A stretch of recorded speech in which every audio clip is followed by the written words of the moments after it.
Hello guys, it is not often that you see me do a recap like right at the start of my session, and that's because we took an early trade once again.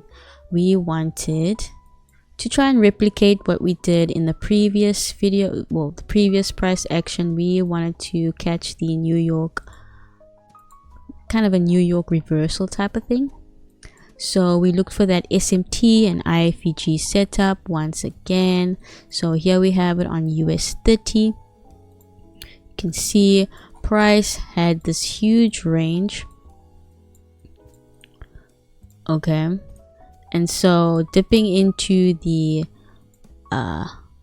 close to discount or towards this this area right here where we had this large gap, price wanted to come down and it formed an SMT with Nasdaq. You can see over there on the 15-minute we have an SMT right there at the lows, and of course, you know, our setup is the IFG SMT stick right there.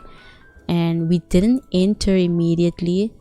I guess we were a bit hesitant, but we waited for a retracement, and so that's what you see right here on Nasdaq. We took Nasdaq because it had the SMT pointing towards our bias, which was bullish, and so yeah, you can see that it ended up being a loss, and that's mainly because, well, our strategy doesn't always work during London session, because again we have news at 2:30.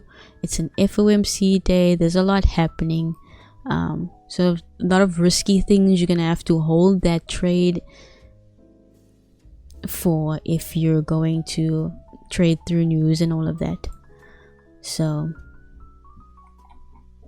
yeah, there was sorry for the noise.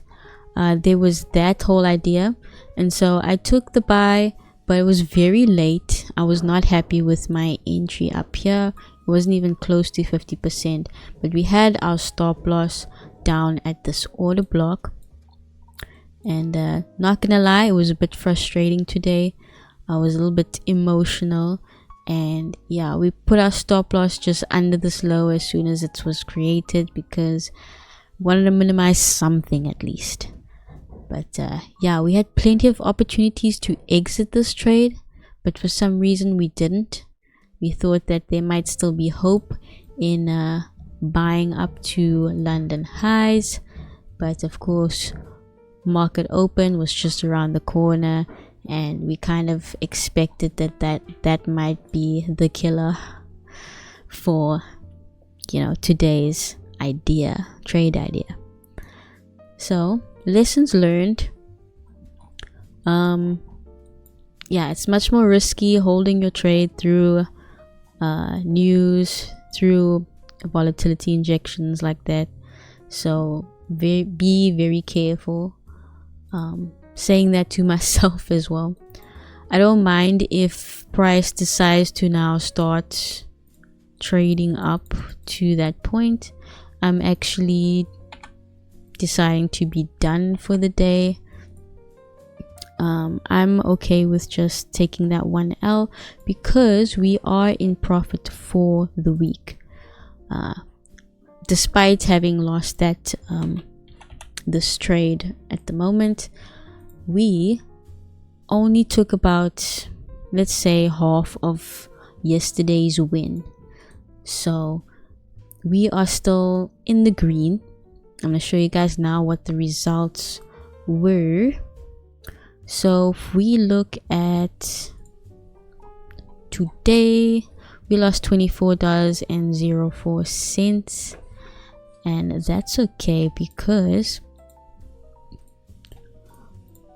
we know that we wanted to end this week in green, and knowing that tomorrow is a bank holiday, we don't have to trade tomorrow, and then there's just Friday that's left for trades. So yeah, and there's not going to be a lot of movement, I don't think, but we still will look at what price action will look like on Friday. Other than that, we are green for the week.